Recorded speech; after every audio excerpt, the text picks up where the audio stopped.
Oke, teman-teman, selanjutnya kita akan masuk ke materi tentang membuat sebuah desain promosi ya.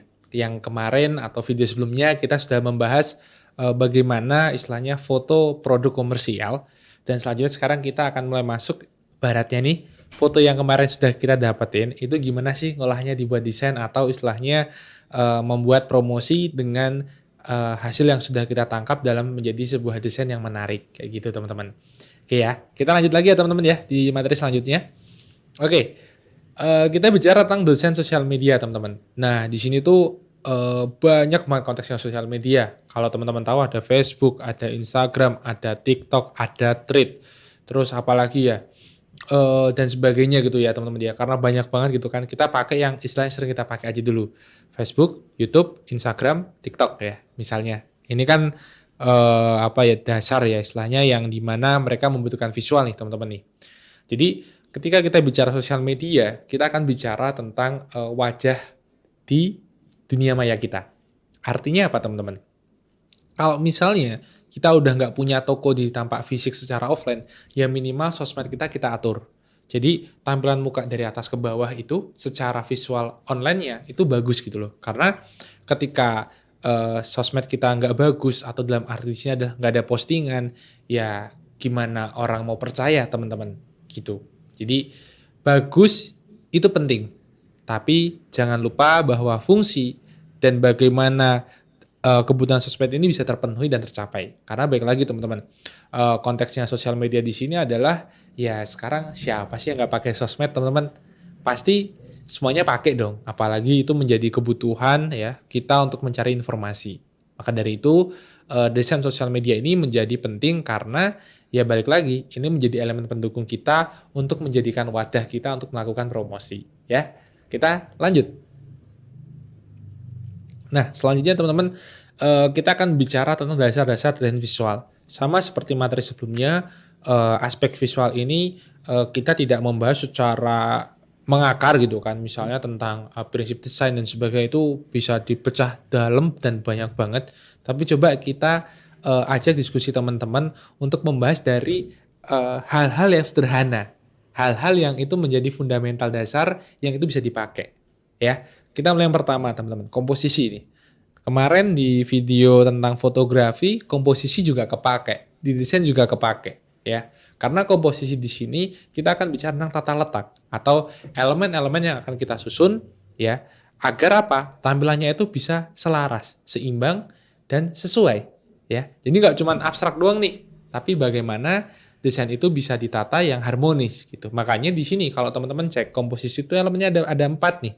Ada elemen grafis, ada tipografi, dekoratif, warna, dan yang belum ada di sini adalah teks teman-teman. Ya, tipografi dan teks itu sama, tapi biar teman-teman lebih familiar gitu kan, teks itu menjadi penting karena tata letak atau layout itu menjadi fundamental. Kalau nggak ada itu teman-teman, kita ya udah bikin desain teksnya di sini, di mana wis asal gitu, nggak karuan. Makanya harus dibikin serapi mungkin, nggak rapi juga sih, tapi lebih ke seimbang lah. Seimbang. Karena kalau udah nggak seimbang, di mata kita udah nggak presisi, itu dilihatnya nggak enak. Makanya kalau teman-teman coba lihat contoh di sebelah ini, itu kan ada tulisannya visual hook, ada istilahnya konteks-konteks kebutuhan materinya. Tahu istilahnya kalau biasanya kalau aku bikin konsep tuh biasanya header tanpa atas, kemudian ada isinya, yang paling bawah footer. Itu paling gampang. Biasanya footer itu sosmed, isi ya isi dari poster yang akan disampaikan. Kayak gitu. Kita lanjut dulu ya teman-teman ya. Nah, kita masuk ke tipografi. Ya, tipografi itu prinsipnya adalah teks. Nah, teman-teman, kalau kita bicara teks ini tuh sebenarnya gampang-gampang susah. Karena ya semua orang bisa bikin teks. Tapi tidak semua orang bisa membuat teks yang menjadi nyaman dan sesuai untuk kita nikmati secara visual look-nya. Makanya di sini kalau teman-teman baca ya, istilahnya kita ada elemen-elemen yang penting nih harus diperhatikan. Ada keterbacaan, ya, ada hierarki, ada alignment, ada pemilihan jenis font. Ya, kalau 4 faktor ini sebagai dasar teman-teman sudah kuat, itu enak banget.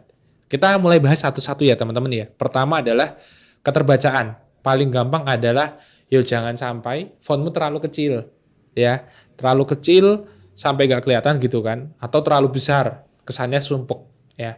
gunakan komposisi yang seimbang. Maksudnya adalah biasanya kalau kita bicara desain teman-teman, kalau Mas Satya tuh lebih sering pakai 3 style font. Paling gampang adalah teman-teman font paling gampang bold, semi bold, regular. Nah, biasanya bold itu judul, semi bold itu untuk semacam subjudul, nanti yang regular itu buat isinya tuh. Jadi nanti teksnya macam-macam tuh. Misalnya yang bold ukurannya 32, yang semi bold berapa. Biasanya itu untuk teman-teman. Jadi jangan sampai ukurannya itu beda-beda. Jadi istilahnya 3 style font ini teman-teman jadi patokan biar apa? Tidak terlalu banyak font yang macam-macam itu. Kesannya ini nggak konsisten dan itu lumayan mengganggu di aspek desain teman-teman. Ya, kalau kita bicara tentang layout terutama untuk kebutuhan sosmed. Makanya kalau teman-teman coba lihat contoh sekilas ini, itu kan ada tulisan tag winning is for everyone gitu kan. Secara teks dia tuh masih satu tipe font loh kalau teman perhatikan. Terus teman-teman cek tuh ada just do it. Just do it itu fontnya beda tuh. Terus habis itu ada tulisan bagian kanan dan kiri bawah itu kecil. Berarti kan ada 3 struktur font kan sebenarnya. Nah, itu kayak gitu. Terus selanjutnya yang kedua nih teman-teman, hierarki atau istilahnya tata letak ya. Tata letak di sini itu teman-teman harus tahu kalau memang akan membuat sebuah headline, ya headline itu di atas, namanya juga head ya, kepala gitu loh. Jangan sampai headline taruh bawah. Karena prinsipnya gini. Ketika kita baca teks teman-teman, mata kita, apalagi orang Indonesia itu kan udah kebiasaan dari kiri ke kanan. Iya nggak? Ada buat teman-teman baca teks bahasa Indonesia dari kanan ke kiri? Jarang banget. Ya, kalau Indonesia dari kiri ke kanan. Makanya kita harus menyesuaikan nih. Oh, kalau headline-nya mulai dari mana dan sebagainya. Jadi kita juga bermain psikologi dari segi aspek user gitu loh, atau dari aspek kita sebagai pembaca itu kira-kira enak atau enggak nih. Nah, ya kan teman-teman. Baru bicara teks loh, kita udah mikirin tentang psikologi orang lain ya. Itu akan pengaruh teman-teman. Makanya hierarki di sini teman-teman harus tahu nih, mana teks yang menjadi point of view, mana yang menjadi headline, mana itu menjadi sub, dan mana yang menjadi teks reguler atau cuma sebatas isi aja. Karena kalau tidak dibedakan teman-teman, kita akan lama untuk mengambil kesimpulan. Ini intinya apa sih? Gitu loh. Kesuwen. Ya. Paham ya teman-teman ya? Oke. Selanjutnya adalah alignment. Sebenarnya alignment dan hierarki ini hampir mirip. Bedanya alignment ini adalah tata letak tulisan. Misalnya kalau teks ini kan bisa rata kanan, rata kiri dan sebagainya.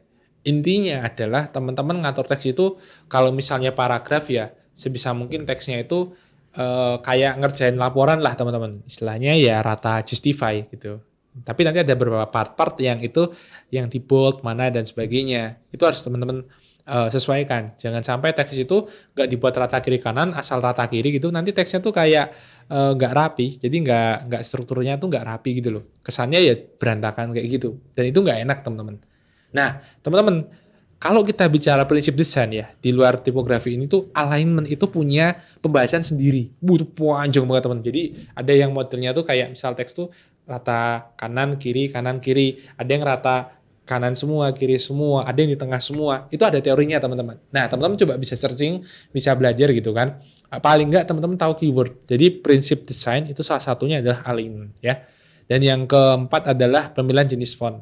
Font itu macam-macam. Kalau font yang kita lihat ini contoh Winning is for everyone ini, itu tipikal font yang kayak Open Sans atau istilahnya dia nggak ada lekuan kayak Times New Roman itu kan ada semacam ukirannya lancip-lancip tuh loh. Nah ini enggak, dia bukan tipekan Times New Roman kayak gitu. Nah teman-teman nanti coba dicek ya, ada fontnya tuh kayak ini tipikal buat sport yang dia lebih milih yang tegas, kuat dan sebagainya. Itu ngaruh teman-teman. Dari segi filosofi, dari segi aspek visual itu akan istilahnya punya makna yang berbeda kayak gitu. Makanya kalau dicek ya, tipografi itu bukan sekedar tulisan teman-teman ya. Itu juga termasuk dalam identitas visual. Oke, lanjut ya teman-teman ya. Oke. Nah, teman-teman ini ada sebuah desain sosmed yang dikerjakan oleh tim Andiraka pada waktu itu adalah kita pengen ngasih sebuah insight yang sederhana. Jadi kalau kita bicara tentang sosmed ya, tadi kan udah bicara teori, kita bicara tentang prakteknya nih ya. Yang pertama kita harus ada aspek-aspek yang kita lihat. Coba teman-teman lihat di desain ini. Desain ini kan ada logonya, logo Saka. Terus istilahnya ada judulnya, terus ada makanannya, ada logo brand ataupun harga-harganya, dan ada CTA-nya. CTA itu call to action atau istilahnya adalah ketika kita sebagai pembaca melihat, ya, kira-kira kita habis mau ngapain nih? Oh, aku pengen makan nih, oh berarti kita harus kontak. Nah, CTA-nya apa tuh? Misalnya nomor HP. Nah, selanjutnya ada informasi tambahan, ini opsional. Misalnya kita ngasih tambahan berupa lokasi, wilayah, dan sebagainya.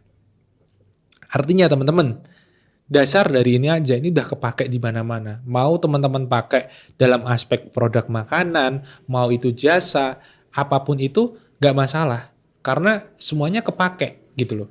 Nah, yang penting teman-teman fundamentalnya tahu. Nanti sambil jalan kita belajar lagi teman-teman. Karena Mas Satya nggak pengen membuat materi yang terlalu kompleks begitu. Akhirnya teman-teman nggak jadi belajar gitu loh. Padahal dengan adanya video ini kita pengen by step, pelan-pelan tapi sampai gitu teman-teman. Jadi harapannya dengan hal-hal seperti ini teman-teman bisa praktek gitu kan. Mau pakai aplikasi itu macam-macam ya, sosmed itu mendesain. Kalau teman-teman yang lebih familiar mungkin Canva. Kalau misalnya yang biasa di multimedia ada Photoshop, ada Illustrator, atau kalau yang biasa pakai aplikasi basicnya web itu ada Figma dan semacamnya.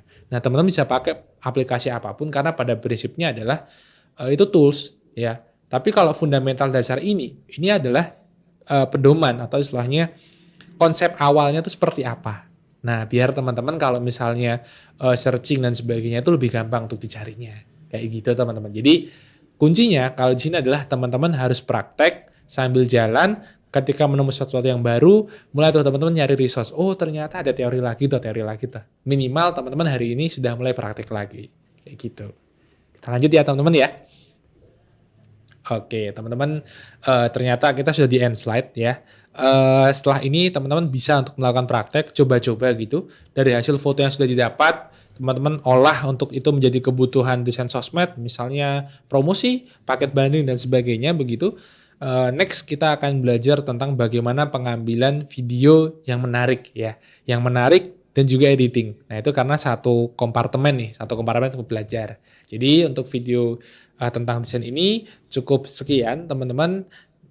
Tentunya Mas Satya pesan ini materi dasar, kita harus belajar lagi, kita cari keyword lagi.